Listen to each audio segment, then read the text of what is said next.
प्रभु ने अपनी पीठ फेर ली, अर्थात नरकासुर का पतन आरंभ हुआ। क्योंकि प्रभु गणेश के मुख के आगे समृद्धि है, तो उनकी पीठ पीछे विनाश और दरिद्रता। ये नरकासुर भले ही भुला बैठा हो, किंतु जगत ये भली भांति जानता है।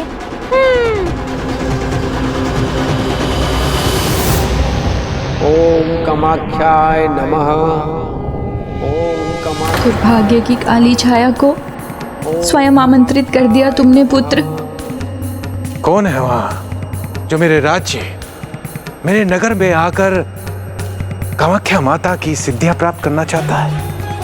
कौन है जो मेरे समान शक्तियां प्राप्त करना चाहता है? उसे मैं कदापि सफल नहीं होने दूंगा। ऐसा अनर्थ मत करो पुत्र। गणेश जी ने तुम्हें जो ज्ञान दिया उस पर ध्यान नहीं किया तुमने। बस इतना ही सुना कि कोई अन्य भी देवी की तपस्या कर रहा है। ज्ञान है मुझे, और मैं जानता हूं मुझे अब क्या करना है।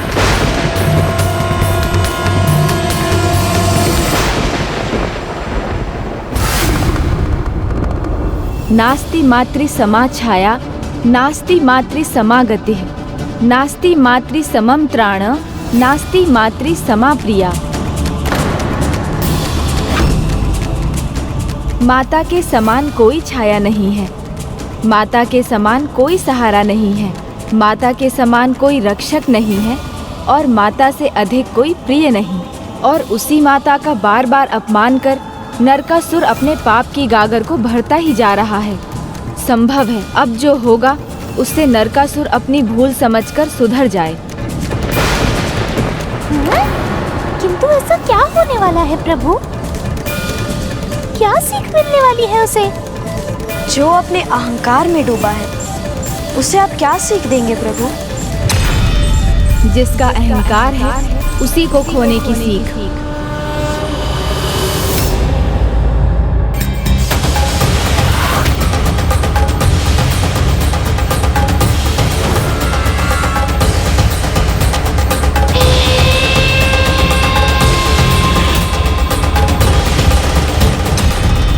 देख क्या रहे हो?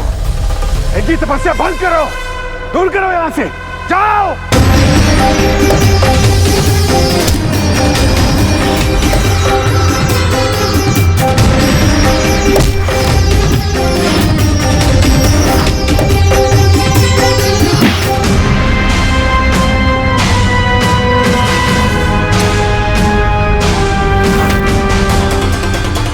माता कामाख्या के भक्तों को सताकर उन्हें दुख देने का अधर्म किया है इसने। माता अत्यंत क्रुद्ध होंगी।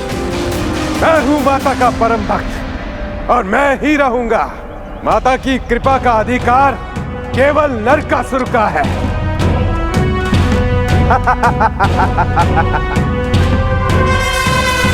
ओम कामाख्याय नमः। ओम कामाख्याय नमः। ओम कामाख्याय नमः। ओम कामाख्याय नमः। ओम कामाख्याय नमः। कौन है वहाँ उस पर्वत की शिखर पर? कामाख्याय नमः। ओम कामाख्याय नमः।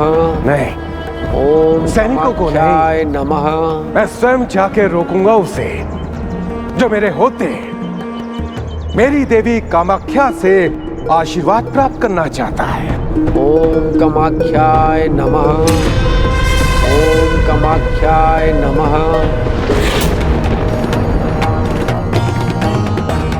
पाप के सागर में डूबकर ये विनाश की खाई की ओर एक पग और आगे बढ़ रहा है।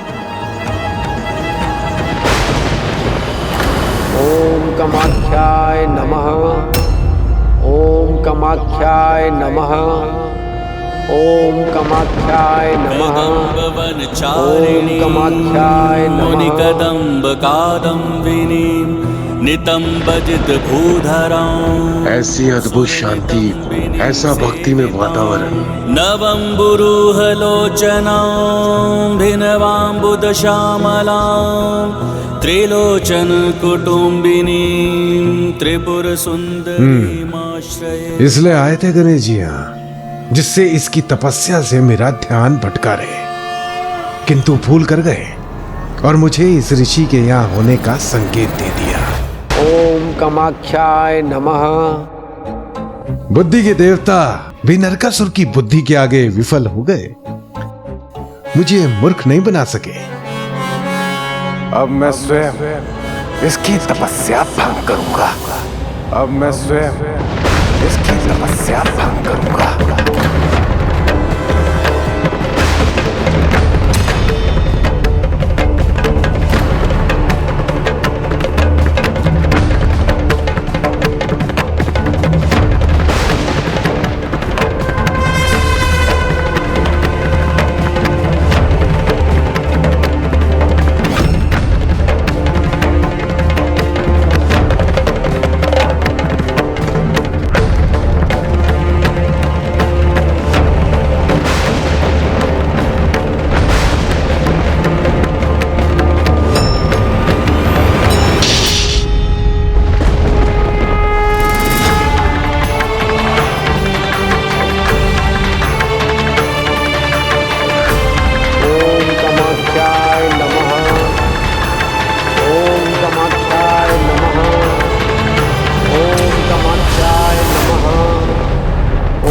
कामाख्याय नमः। आपकी शक्ति देखता हूँ कितनी देर सुरक्षित रखती है। मंदिर में आने वाली प्राण वायु के संचार को ही रोक दूंगा। जब श्वास नहीं तो तपस्या नहीं।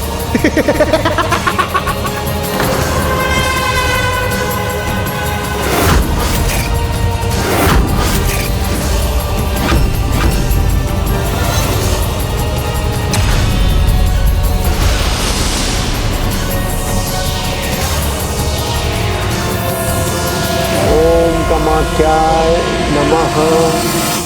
ओम कामाख्याय नमः।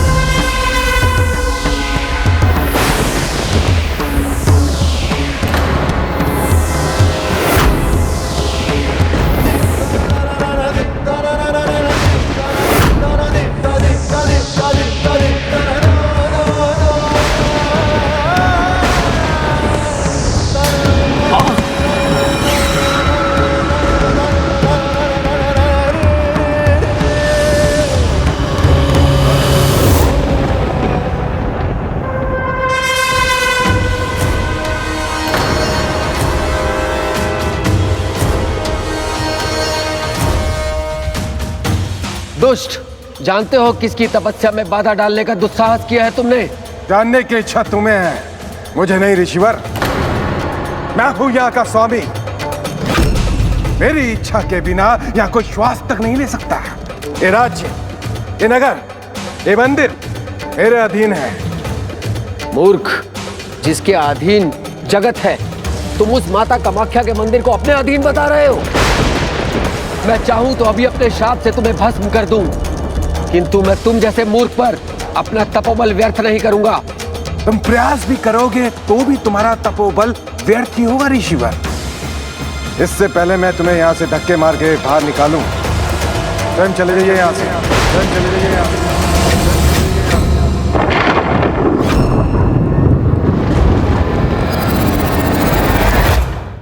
लगता है बहुत हठी हो तुम, और तुम्हारा हट मैं तोड़ूंगा।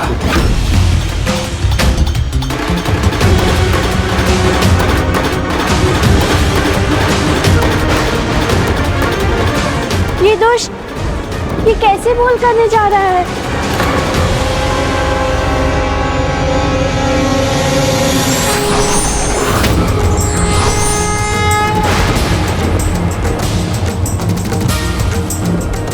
तुम क्या मुझे बाहर करोगे? जहां माता के भक्तों का सम्मान नहीं, वहां माता भी नहीं रहती। माता अपने मंदिर के साथ यहां से अंतर्ध्यान हो जाएंगी।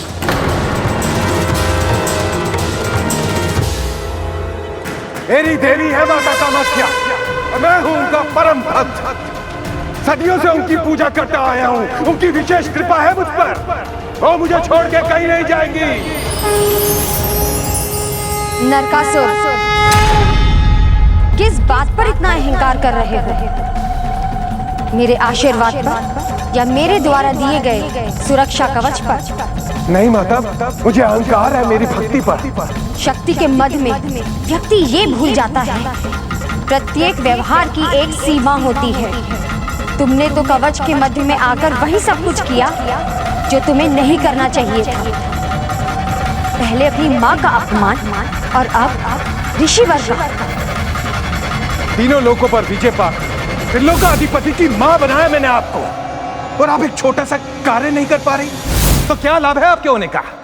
माता है वो, अपनी ममता से विवश होकर बिना मांगे तुम्हें क्षमा दान देती हुई आई, किंतु आज तुमने मेरे अन्य भक्तों के साथ, महर्षि वशिष्ठ के साथ ऐसा दुर्व्यवहार किया, उसके लिए मैं तुम्हें कभी क्षमा नहीं करूंगी। इसलिए ऐसे स्थान पर रहने का मेरे पास कोई कारण नहीं। तू माता, देवी कहाँ गई आप?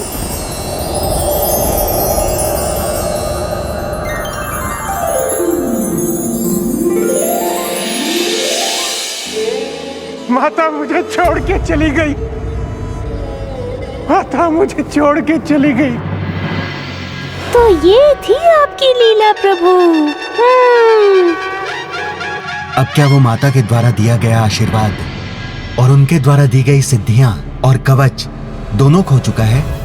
नहीं, जो सिद्धियां उसने तब से अर्जित की थी वो तो अभी भी उसके साथ हैं, किंतु अब इस घटना के पश्चात ये स्पष्ट हो जाएगा कि नरकासुर कौन सा नरकासुर होने का चुनाव करता है, माता भूदेवी का पुत्र नरकासुर या वो असुर जिसे बाणासुर ने उजागर किया है।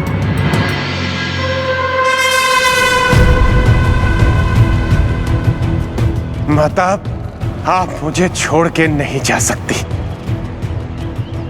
नहीं जा सकती माता, आप मुझे छोड़ के नहीं जा सकती।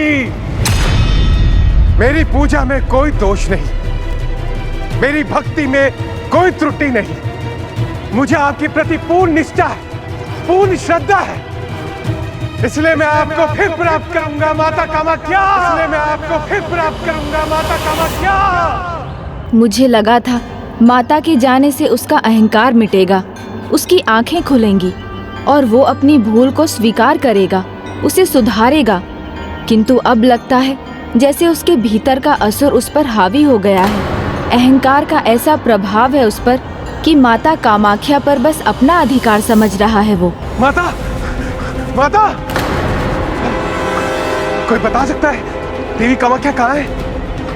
माता, माता, कहाँ चली गई माता? माता, कहाँ गई माता? माता,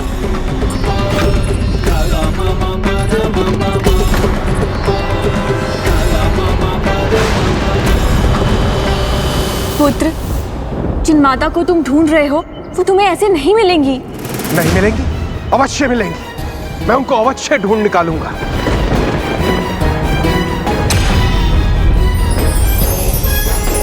वो देखिए दिव्य प्रकाश, मैं जानता हूं माता वन में वहीं कहीं है।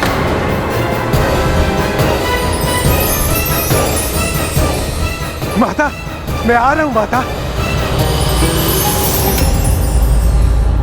यहां तो कोई नहीं है, कहां गई माता? देवी मां, मैं आपको ढूंढ के ही रहूंगा, ढूंढ के ही रहूंगा।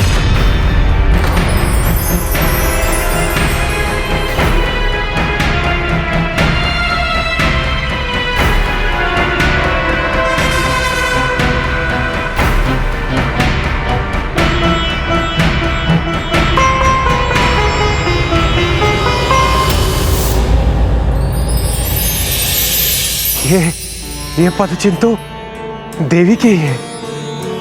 ये तो देवी के।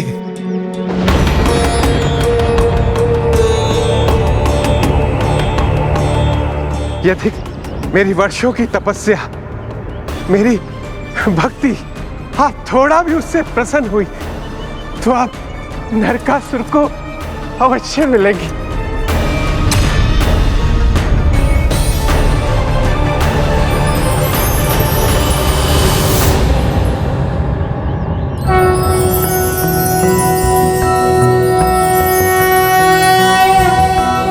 कञ्चनाभावराभयं पद्मधरा मुकुटोज्ज्वलां स्मेरमुखीं शिवपत्नी कात्यायने सुते नमोऽस्तु ते। पटाम्बरपरिधानां नानालङ्कारभूषितां सिंहस्थितां पद्महस्तां कात्यायनसुते नमोऽस्तु ते। परमान्वदमयी देवी परब्रह्म परमात्मा परमशक्ति परमभक्ति इस निर्जन वन में प्यासे को जल देने वाली आप कौन है देवी? मैं भी कितना मूर्ख हूं, जिसका सौंदर्य ही उसका परिचय हो, उसका परिचय मैं क्या पूछूं? किंतु मैं भी अपार शक्तियों का स्वामी हूं और तुम्हारे जैसी सुंदर स्त्री मेरे ही जैसे शक्तिशाली की पत्नी होनी चाहिए। मैं आपसे विवाह करने को इच्छुक हूं। कैसा मूर्ख है ये, जिनकी सदा से पूजा करता आया उन्हीं को नहीं पहचाना इसने। अपनी मूर्खतावश ये भी वही भूल कर रहा है जो लंकाधिपति रावण ने सीता माता का हरण करके की थी। जो पूज्यनीय है, जो माता है, उन्हें विवाह प्रस्ताव दे रहा है। विचारों में मत खोइए देवी। त्रिलोकाधिपति आपके सामने खड़ा है, देवता भी मेरे अधीन है और ऐसे पराक्रमी वीर से विवाह करने के लिए कोई मना नहीं कर सकता। चुप क्यों? हाँ? कह दो ना। सदा जिस माता की तू पूजा करता है, आज उसी के सामने विवाह का प्रस्ताव रखने का दुस्साहस कर रहा है।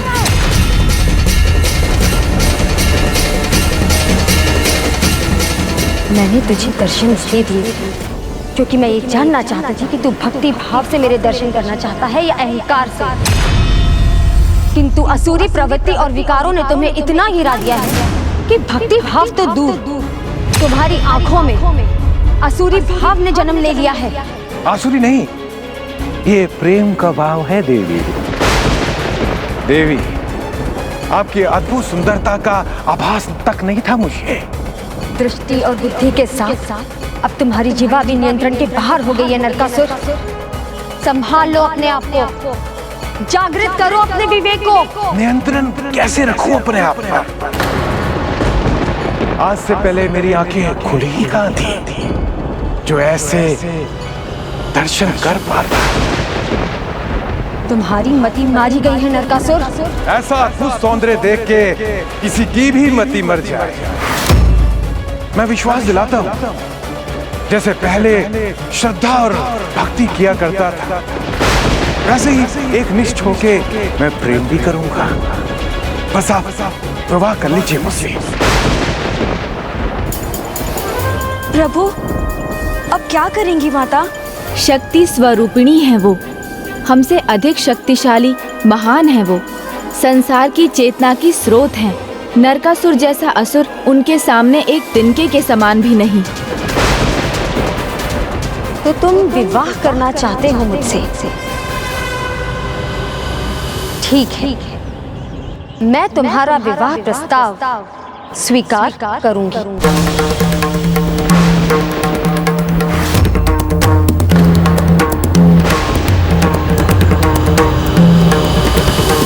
किंतु मेरी एक शर्त है। जो भी शर्त है मुझे सब स्वीकार है। आप जो भी कहेंगी मैं वो करने को तैयार हूं। तो पहले तुम नील पर्वत पर जो मेरा मंदिर लुप्त हुआ है, भव्य रूप से उसका निर्माण करोगे। ऐसा मंदिर जिसमें मेरा विश्राम गृह और चारों दिशाओं पत्थर की सीढ़ियों का मार्ग। बस इतना ही? ये तो मैं बड़ी सरलता से कर दूंगा। ये कार्य तुम्हें एक रात्रि में ही संपन्न करना होगा। किसी भी सिद्धि का प्रयोग किए बिना मंदिर और सीढ़ियों का निर्माण करना। यदि तुमने मेरी शर्त को सफलतापूर्वक संपन्न किया तो मैं उसी क्षण तुमसे विवाह कर लूंगी। किंतु तुम यदि ऐसा ना कर सके तो तुम अपने आप को मेरा भक्त बुलाने का और मेरे नाम का उच्चारण करने का अधिकार भी खो दोगे।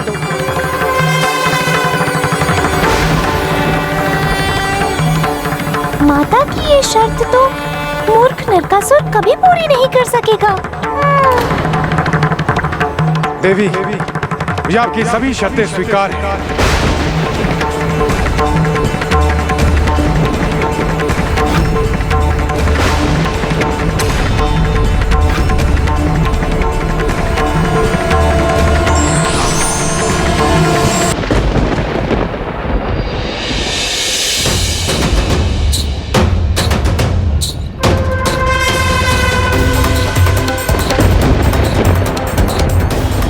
आपको क्या लगा था मेरे लिए ये कठिन होगा? नहीं, कदापि नहीं।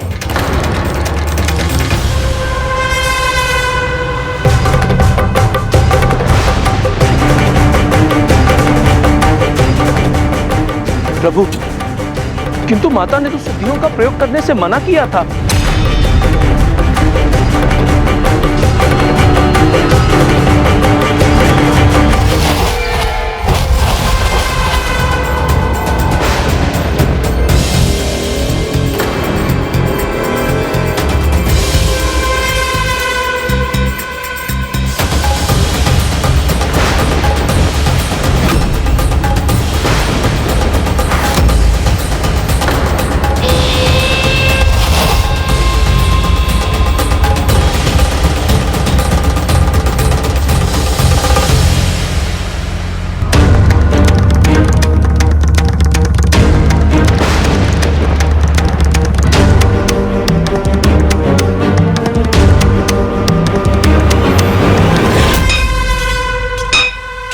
मंदिर और सीढ़ियों के निर्माण के लिए सिद्धियों के प्रयोग के लिए मना किया था आपने। मैंने शर्त तोड़ी नहीं, बस थोड़ी मरोड़ी है। मैंने अनेकों प्रतिरूप प्रकट कर दिए। ये तो छल है। माता के शब्दों का अनुचित लाभ उठा रहा है नरकासुर। अनुचित का फल कभी भी उचित हो ही नहीं सकता।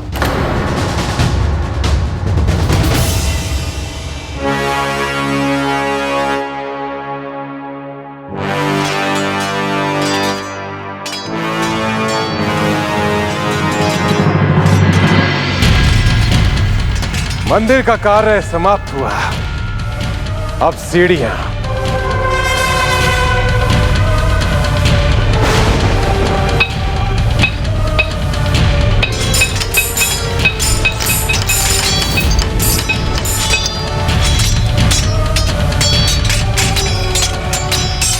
प्रभु, अभी तो आधी रात्रि भी बाकी है और आधे से अधिक कार्य तो इसने कर भी लिया।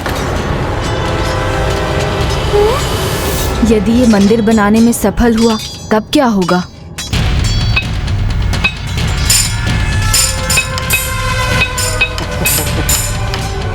देखा देवी, उतना कार्य कर चुका हूं जिसकी आपने कभी कल्पना भी नहीं की थी। अब सुबह से पहले पहले ही सब कार्य पूर्ण हो जाएगा।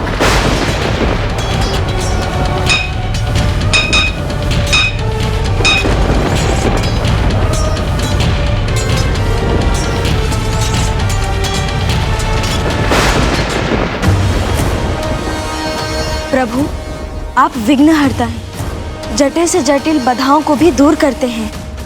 प्रभु, आप इस समस्या का समाधान कर सकते हैं। हाँ प्रभु।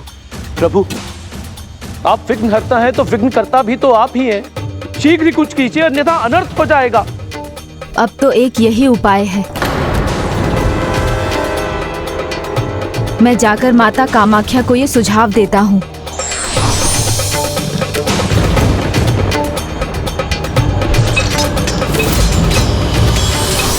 प्रणाम माता। कल्याण हो। मैं जानती हूँ मेरी चिंता के कारण को लेकर ही प्रथम पूज्य भी चिंतित हैं। माता, आपकी ही दी हुई शक्तियों का प्रयोग आपके ही विरुद्ध, ये तो छल है। ऐसे अधर्मी को उचित सीख तो मिलनी चाहिए ना। किंतु उपाय सोचने के लिए समय ही कहाँ है। उसे तो पूर्ण विश्वास है कि समय के रहते ही वो निर्माण का कार्य संपूर्ण कर लेगा और बस अब अंतिम सीढ़ी ही शेष है। समय रहते उसके इसी विश्वास को ही तो डिगाना है। कैसे गणेश, ये कैसे होगा? अहंकार जिसकी प्रेरणा हो, उसके मन में तनिक भी संदेह बहुत बड़ा हो जाता है। इसलिए बस उसका बीज बोना है और ये दुष्ट मंदिर निर्माण का कार्य रोक देगा। किंतु उसके मन में संदेह कैसे उत्पन्न करोगे गणेश? संपन्न होने वाला है कार्य मेरा देवी, देखिए।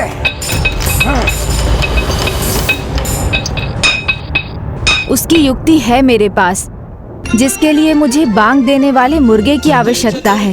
किंतु जैसे ही नरकासुर को ज्ञात होगा कि उस मुर्गे के कारण वो विफल हुआ, तो वो उसका वध कर देगा और मैं किसी निर्दोष प्राणी के साथ ऐसी निर्दयता नहीं होने देना चाहता।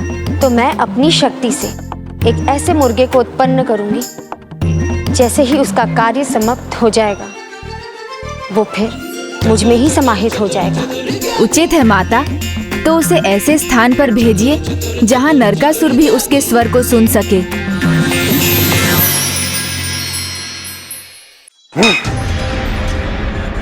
बस अब कुछ ही पल की देरी है देवी,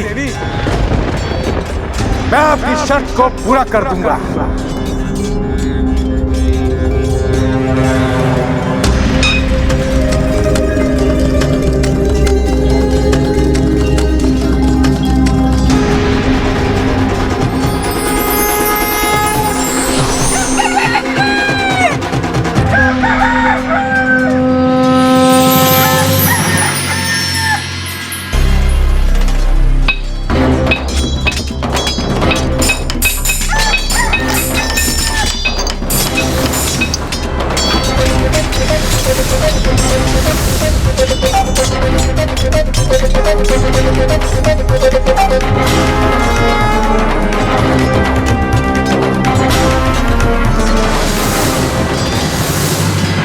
ये मुर्गा कहां से आ गया?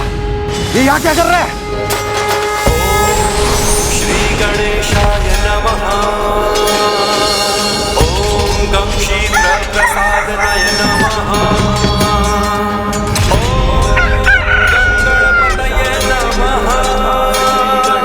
ओम गजवक्र नमः।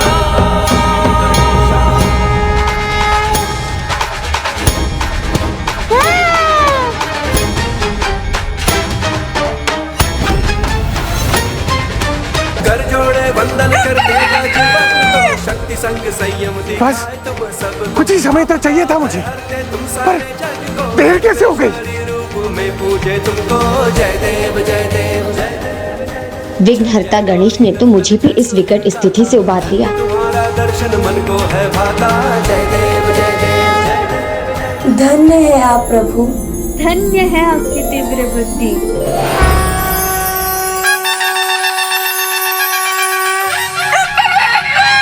इसका कोई लाभ नहीं।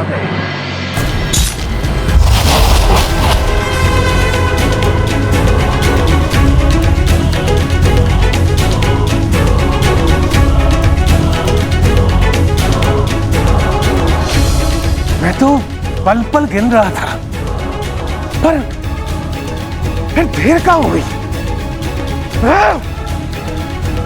असफल कैसे हो गया मैं? कैसे?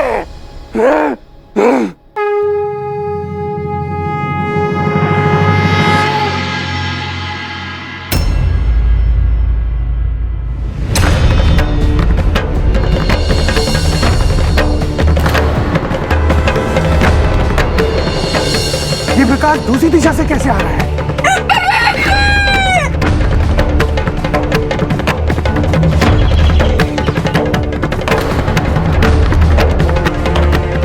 सूर्य उदय तो अभी हो रहा है।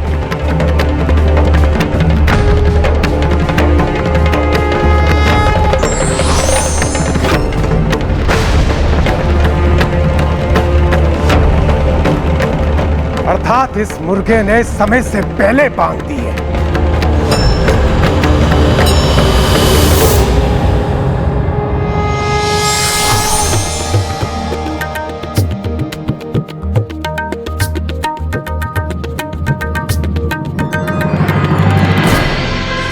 बहुत समय था मेरे पास।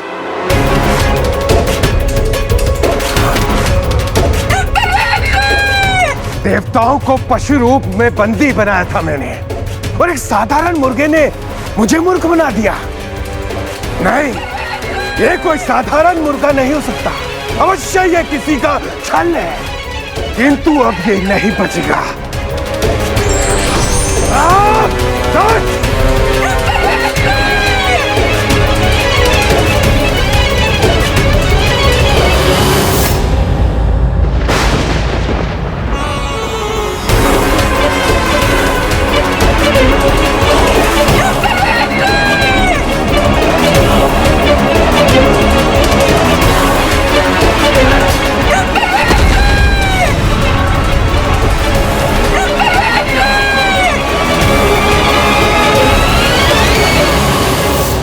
तुम मुझे क्या मारोगे नरकासुर?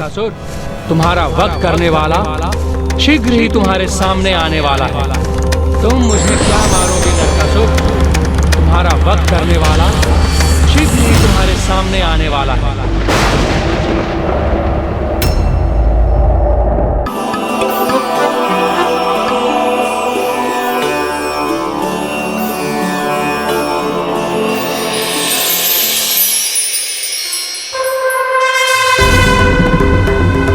तुम्हारा वध करने वाला शीघ्र ही तुम्हारे सामने आने वाला है।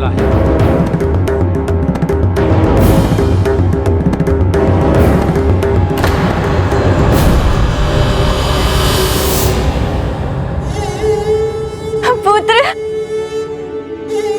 अच्छा हुआ पुत्र तुम आ गए। मुझे तुम्हारी बड़ी चिंता हो रही थी।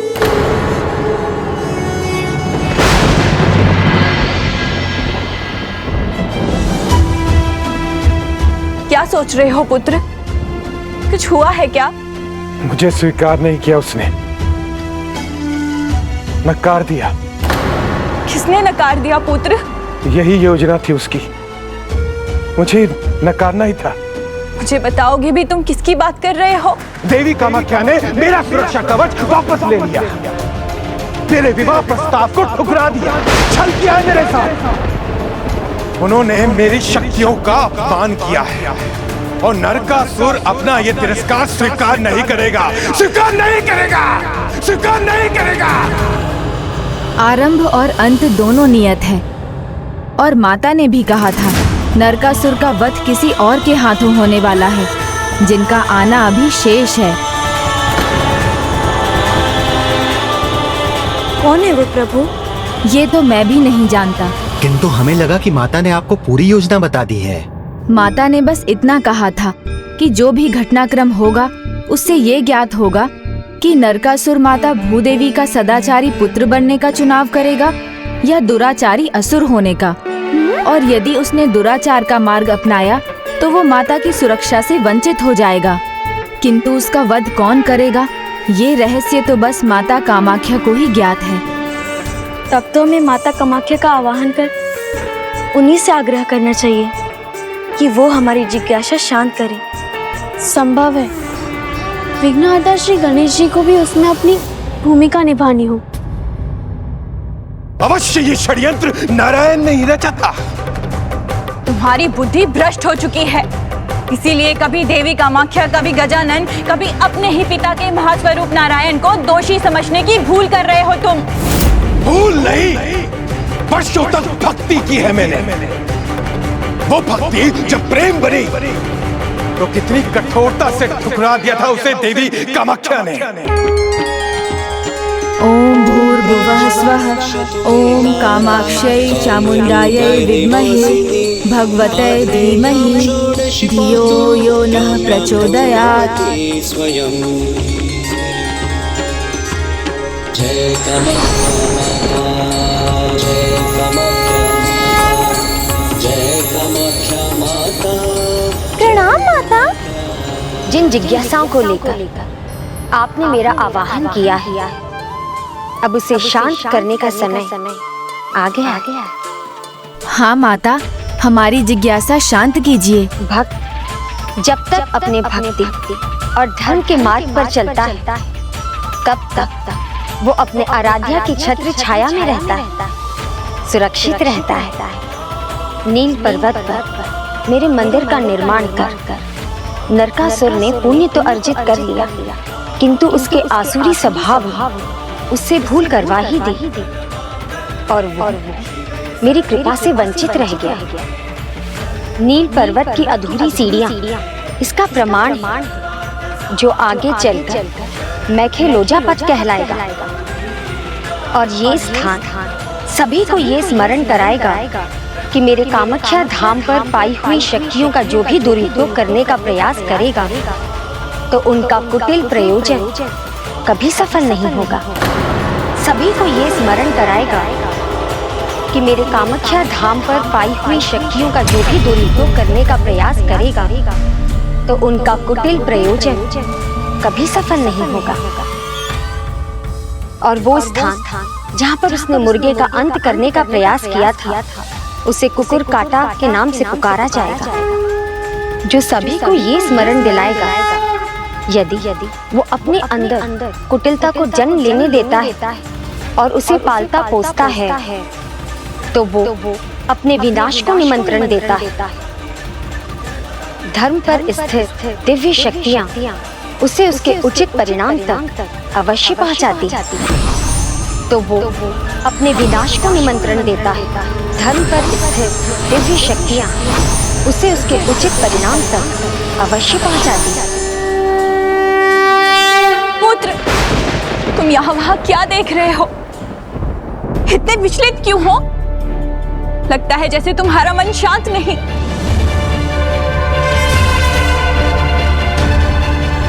हाँ, नहीं है शांत। और जो अपने मन में ऐसे कपट को घर करने देते हैं, उन्हें कभी शांति नहीं मिलती। किंतु माता, आप तो स्वयं शक्ति स्वरूपिणी हैं। संसार में जो कुछ भी होता है आपकी ही इच्छा से होता है, तो आप तो उसका वध कर संसार को उसकी दुष्टता से मुक्त भी कर सकती थीं। सत्य है, संसार में मेरी इच्छा के बिना कुछ नहीं होता, किंतु जो नियम और मर्यादा मैंने स्थापित की है, उन्हें स्वयं मैं कैसे भंग कर सकती? विधि का विधान तो यही कि जिसकी मृत्यु जिस प्रकार और जिसके हाथों से नियत है, वैसे ही होगी। किंतु आप सभी निश्चिंत रहिए, क्योंकि जिस दिन उसका काल आएगा, जिसके भी हाथों से उसकी मृत्यु तय है, वो उसके सामने ही होगा।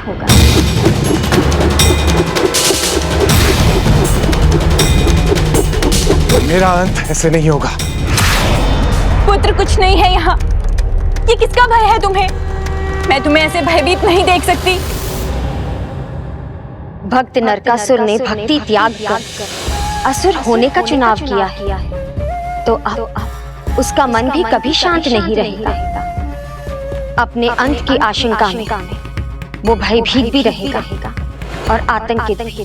किंतु माता, वो कौन सी दिव्य शक्ति है जिसके हाथों उसका अंत होगा? ये रहस्य तो आपने अभी भी उजागर नहीं किया। नारायण ने जब नरकासुर को मेरी भक्ति करने का मार्ग सुझाया, तब उसने छल किया और अपनी मृत्यु को असंभव बनाने के लिए उनसे एक और वरदान मांग लिया। वो वरदान क्या था माता?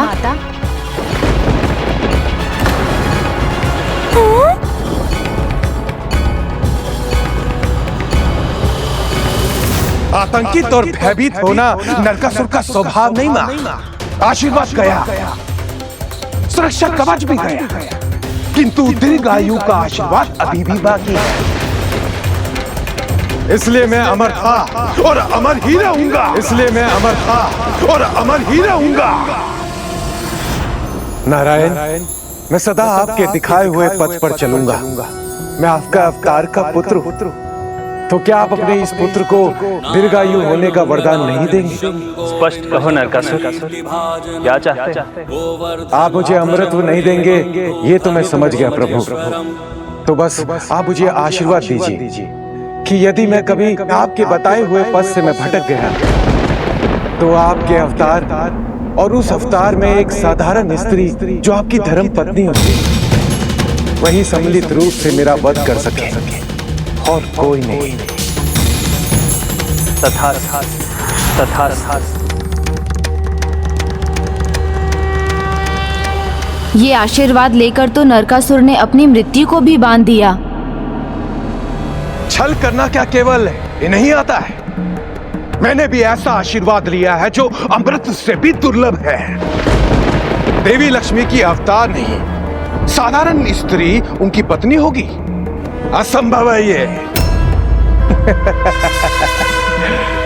नारायण, आपने अनजाने में ही मुझे अमर कर दिया।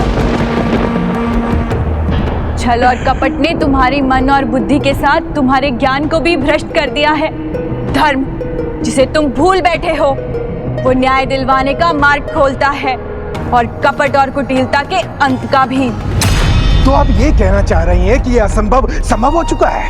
हाँ, वो कोई और नहीं, 16 कलाओं से पूर्ण नारायण के 8वें अवतार श्री कृष्ण की प्रिय पत्नी देवी सत्यभामा।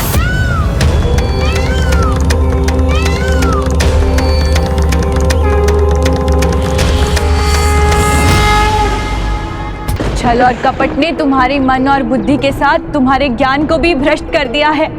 धर्म जिसे तुम भूल बैठे हो वो न्याय दिलवाने का मार्ग खोलता है और कपट और कुटिलता के अंत का भी। तो आप ये कहना चाह रही हैं कि ये असंभव संभव हो चुका है? हाँ, वो कोई और नहीं, 16 कलाओं से पूर्ण नारायण के 8वें अवतार श्री कृष्ण की प्रिय पत्नी देवी सत्यभामा है। देवी सत्यभामा और नारायण की सम्मिलित शक्ति से ही होगा नरकासुर का वध। अभी भी समय है पुत्र, अपनी भूल को समझो। और भूल ये कैसी रट लगा रखी है आपने? जिसको आप मेरी भूल समझ रही हैं वही मेरी शक्ति है। आज देवता मेरे अधीन है इसी कारण, और किसी को विवाह का प्रस्ताव देना ये तो कोई भूल नहीं। वो भूलों से परे है। ऐसा ही भ्रम लंकाधिपति रावण को भी हुआ था और वो माता सीता को विवाह प्रस्ताव देने की उदंडता कर बैठा, जिसका परिणाम तुम ही नहीं सारा संसार जानता है। पता है, सब पता है। देवी कामाख्या भगवान की या किसी उनके अवतार की पत्नी नहीं, ये भी पता है मुझे। देवी द्वारा किए गए अपमान का परिणाम अब 1000 स्त्रियां भुगतेंगी। मैं धरती की सर्वश्रेष्ठ सुंदरियों से विवाह करूंगा, वो भी उनकी आंखों के सामने। मैं धरती की सर्वश्रेष्ठ सुंदरियों से विवाह करूंगा, वो भी उनकी आंखों के सामने। अब ये असुर अपनी मृत्यु को और निकट बुला रहा है और प्रभु श्री कृष्ण और देवी सत्यभामा इसे वो मृत्यु प्रदान करेंगे। किंतु माता, इसने तो वरदान पाया है ना कि प्रभु नारायण की पत्नी देवी लक्ष्मी अवतार नहीं होनी चाहिए। देवी सत्यभामा देवी लक्ष्मी की नहीं, अपितु एक भक्त स्त्री है जिन्होंने पुनर्जन्म लेकर प्रभु श्री कृष्ण की पत्नी होने का सौभाग्य प्राप्त किया है। साधारण भक्त? तो एक साधारण स्त्री प्रभु श्री कृष्ण की पत्नी कैसे बनी? उसकी भक्ति, निष्ठा और समर्पण अतुलनीय था, जिसके कारण एक ही साधारण स्त्री होते हुए भी वो प्रभु श्री कृष्ण की पत्नी बनी। और उसकी इसी भक्ति की शक्ति के कारण नरकासुर का विनाश संभव होगा।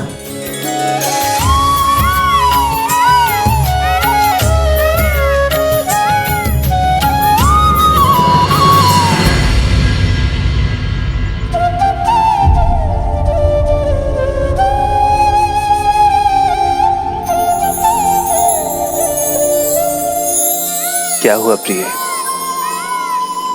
इस कल्प वृक्ष के नीचे हमारे भवन के आंगन में इन अपार शांति के पलों में भी आप विचलित क्यों है?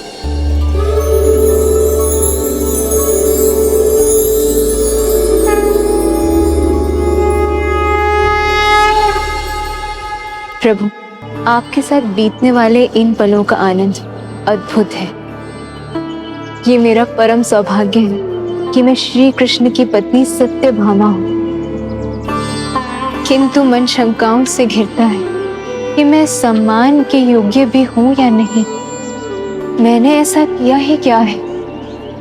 स्वामी, इस जन्म में तो मैंने ऐसा कोई भी सत्कर्म नहीं किया। मैं तो बस एक साधारण स्त्री हूँ। और आप प्रभु विष्णु अवतार, फिर आपने मुझे पत्नी के रूप में कैसे स्वीकार किया? ये मेरी समझ से बाहर है प्रभु। इस जन्म का भाग्य इसी जन्मों के कर्मों पर आधारित नहीं है।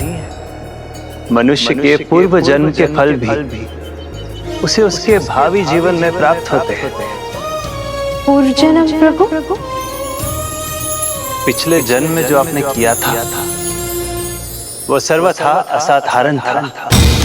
अच्छा प्रभु, ऐसा क्या किया था मैंने? सतयुग के अंत में मायापुरी अर्थात हरिद्वार में अत्रिकूल में एक विद्वान धार्मिक और सूर्य व्रत का पालन करने वाला एक ब्राह्मण सुधर्म का वास था। सूर्य की भांति तेजस्वी, जगत में देव शर्मा के नाम से विख्यात सुधर्म के यहाँ आपका जन्म हुआ था और आपका नाम था गुणवती। तब आपके पिता ने आपका विवाह अपने ही एक शिष्य के साथ नियत किया था। उसका नाम था चंद्र।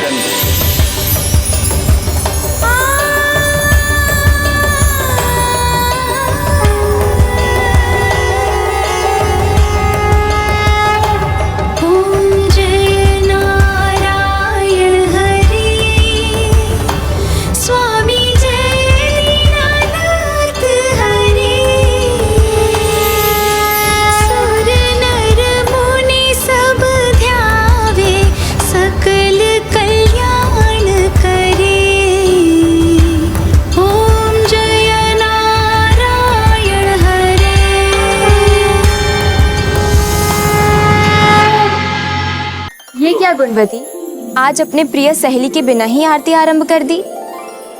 तुम्हें तो पता है ना देवकी, मैं अपने प्रभु श्री नारायण की पूजा में कभी विलंब नहीं करती। तुम्हें समय पर आना चाहिए था।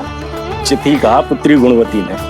भला भक्त भगवान को प्रतीक्षा कैसे करा सकते हैं? यदि इनका बुलावा आ जाए तो एक पल का संकोच किए बिना अपने प्राण त्याग कर प्रभु की शरण में चला जाऊं। प्राण त्यागने की बात क्यों कर रहे हैं पिताजी? इसकी कोई आवश्यकता नहीं है। पिताजी के शब्दों में बहुत सार है। जो प्राण हमें प्रभु ने दिए हैं वो प्रभु के ही अंश हैं। उनकी इच्छा के आगे हमारे प्राणों का क्या मोल? हम सभी तो प्रभु में समाहित होने को सदैव तत्पर हैं। ये सुबह सुबह आप दोनों ने कैसी बातें छेड़ दी? प्रभु ने हमें जीवन दिया है त्यागने के लिए नहीं, अपितु पूरी निष्ठा से, श्रद्धा और कर्म भाव से प्रभु की भक्ति में लीन होने के लिए। ये भी उचित है। प्राण है तभी तो भक्ति है। गुणवती नाम है हमारी पुत्री का। सदैव अपना नाम सार्थक करती है, सभी गुणों से संपन्न। हाँ हाँ, पूरा आश्रम परिचित है गुणवती के गुणों से। और मुझे तो लगता है ये बात प्रभु नारायण को भी अवश्य पता होगी। किंतु पुत्री, भगवान गुणवान की कठोर परीक्षा लेते हैं। जब वो समय आए तो ना तुम भयभीत होना, ना तुम संकोच करना, बल्कि दृढ़ता के साथ अपने गुणों पर खरी उतरना। जी पिताजी। चंद्र, हमें देर हो रही है। हमें समिधा और कुश एकत्रित करने के लिए चलना चाहिए। किंतु पिताजी, आप दोनों जाओगे कहाँ? वहीं जहाँ सदैव जाते हैं, सखा व्रत पर्वत पर स्थित वन में। स्वामी, आप पिताजी का ध्यान रखिएगा। ये भी कोई कहने की बात है? तुम्हारे तो पिता हैं, मेरे तो गुरु हैं, पिता हैं। मेरे प्राण रहते मैं इन पर कोई आंच भी नहीं आने दूंगा। चिंता मत करो पुत्री, मैं जानता हूं कि सभी वहां पर हृदय वृक्षी राक्षस के होने को लेकर चिंतित हैं।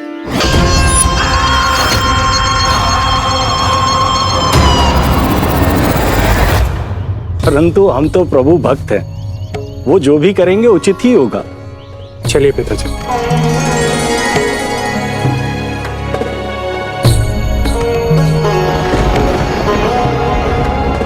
तुमने प्रभु तिलक तो किया ही नहीं।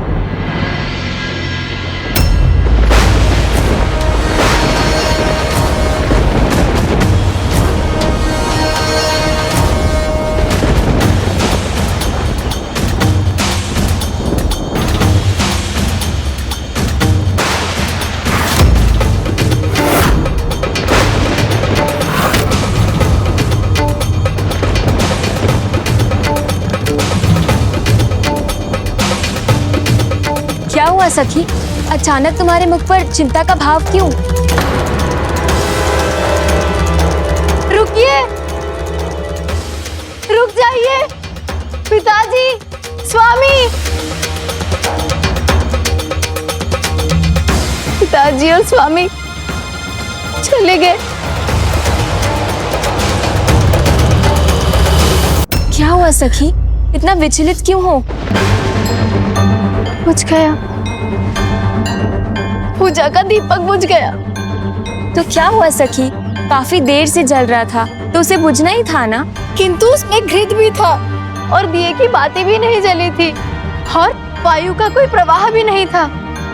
अकारण कैसे बुझ गया? अर्थात ये किसी अशुभ का संकेत है।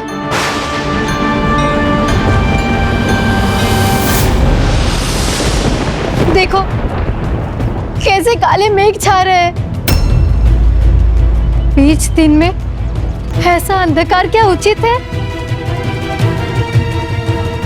तुम चिंता मत करो सखी, मेरे पिताजी भी उनके साथ गए हैं। प्रभु नारायण उनका कोई अनिष्ट नहीं होने देंगे। मैं वहां उस वृक्ष के नीचे आराम करूंगा। हाँ, हम भी चलकर वहाँ थोड़ा सा विश्राम कर लेते हैं।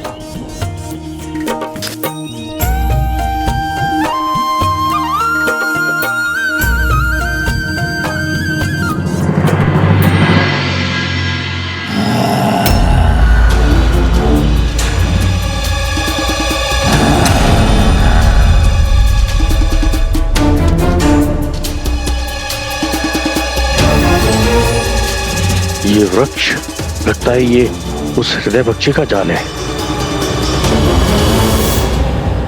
रुक जाइए, आगे मत जाइए।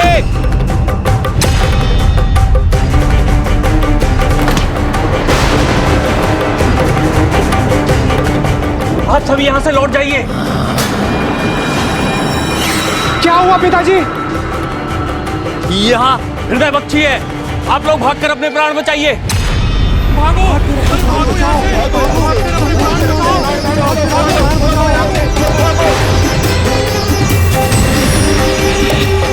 दुष्ट, तुमने मेरा भोजन छीना है और मैं तुम्हें अपना भोजन बनाऊंगा। उससे पहले मुझसे तो पार पालो दुष्ट। अरे ये दोनों वहाँ क्यों रुक गए? हृदय भक्षी के क्रोध से अब इन्हें कौन बचाएगा?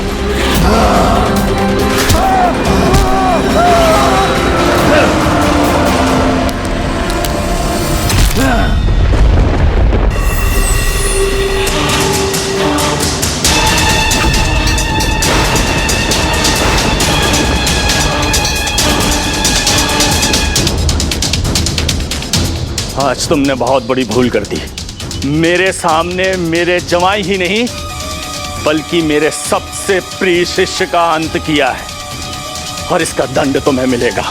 कौन है यहाँ जो मुझे दंड देगा?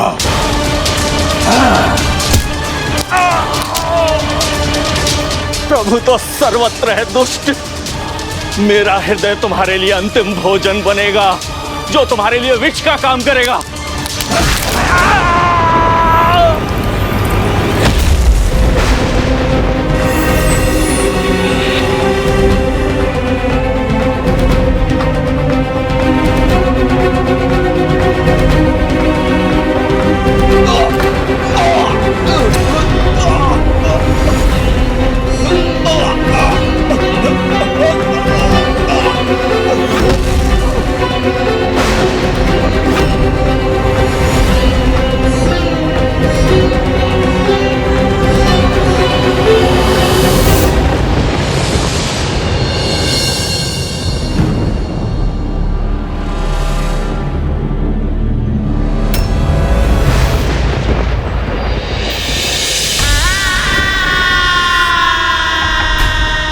पिताजी, स्वामी, पिताजी, पिताजी, पिताजी, स्वामी, स्वामी, देखो ना देवती, स्वामी और पिताजी मुझे छोड़कर चले गए। वहाँ क्या हुआ पिताजी? चंद्र ने अपने ससुर और गुरु के लिए अपने प्राण न्यौछावर कर दिए। तुम्हारे तो पिता है, मेरे तो गुरु हैं, पिता है। मेरे प्राण रहते मैं इन पर कोई आंच भी नहीं आने दूंगा। गुरु के लिए जीवन देने में एक पल भी संकोच नहीं किया उसने। जो प्राण हमें प्रभु ने दिए हैं वो प्रभु के ही अंश हैं। उनकी इच्छा के आगे हमारे प्राणों का क्या मोल। हम सभी तो प्रभु में समाहित होने को सदैव तत्पर हैं। सुधर्म जी ने तो उस हृदय भक्षी से हम सबकी रक्षा की। उसके सामने ढाल बनकर खड़े हो गए हमारे लिए। अपने प्राणों की भी चिंता नहीं की उन्होंने। अगर वो है भी तो जो भी होगा उसकी इच्छा से नहीं होगा, प्रभु नारायण की इच्छा से होगा। हम तो प्रभु के अंश हैं, समय आने पर इन्हीं में समाहित हो जाएंगे।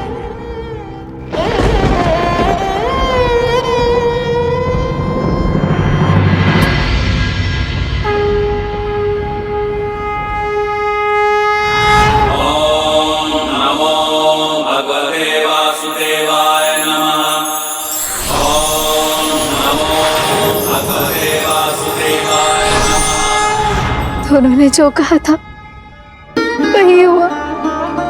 दोनों अपने प्रभु में समा गए। किंतु स्वामी, पिताजी अपनी गुणवती को अकेला छोड़कर क्यों चले गए? सुधर्म और चंद्र दोनों ने ही जीवन भर सूर्य पूजन किया। उसी कारण उनकी मृत्यु के बाद उन्हें वैकुंठ धाम में निवास करने का सौभाग्य प्राप्त हुआ। स्वामी, मुझे नहीं ज्ञात था कि सूर्य देव के पूजन से भी वैकुंठ धाम की प्राप्ति होती है।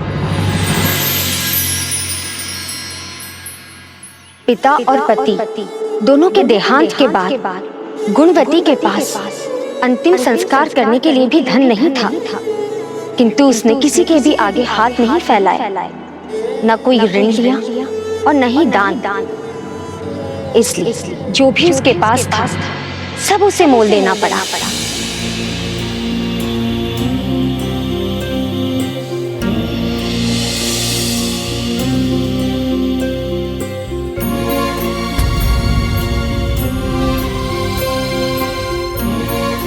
ये क्या कर रही हो सखी? अपने सभी वस्त्र किसी और को दे दोगी तो खुद क्या पहनोगी? मेरे लिए तो ये एक ही जोड़ा पर्याप्त है।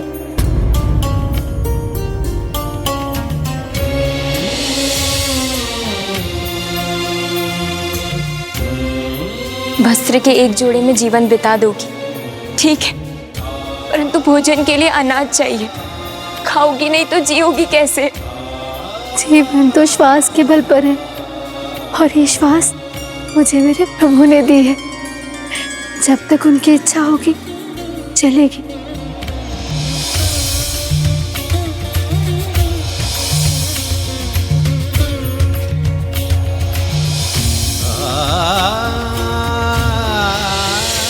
क्या इतना धन पर्याप्त होगा मेरे पिताजी और स्वामी के अंतिम संस्कार के लिए?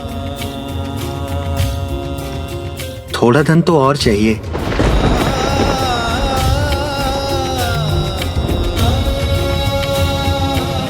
मैं उधार दे दूंगी।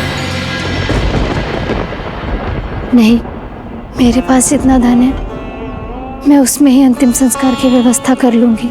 किंतु सखी, तुम्हारे घर में अब बचा ही क्या है प्रभु नारायण की मूर्ति के सिवाय? मैं प्रभु को अपने मंदिर में स्थापित कर सकता हूँ और उसके लिए मैं तुम्हें शेष धन दे सकता हूँ।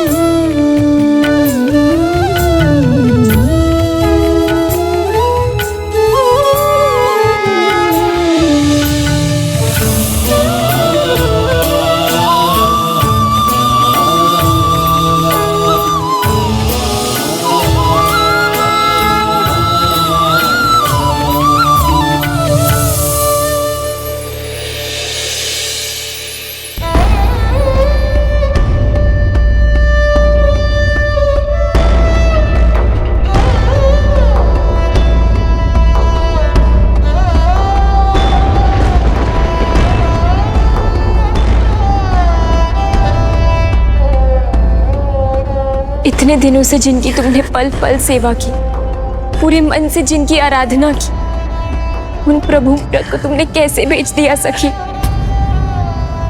प्रभु मेरी संपत्ति थोड़ी है, उन्हें कोई कैसे बेच सकता है? मैंने तो बस मूरत बेची है। प्रभु तो यही है मेरे हृदय में, उन्हें यही पूछ लूंगी। तुम्हारे समान मैंने कोई नहीं देखा सखी, वो सचमुच महान हो। तो क्या मैं उस जन्म में अपने पिता और पति का अंतिम क्रियाक्रम कर सकी? हाँ, और उसके बाद आपने अपनी सभी समस्याओं और कठिनाइयों को भूलकर पूर्ण रूप से अपने आप को नारायण भक्ति में समर्पित कर दिया। ओम नारायण विद्महे वासुदेवाय धीमहि।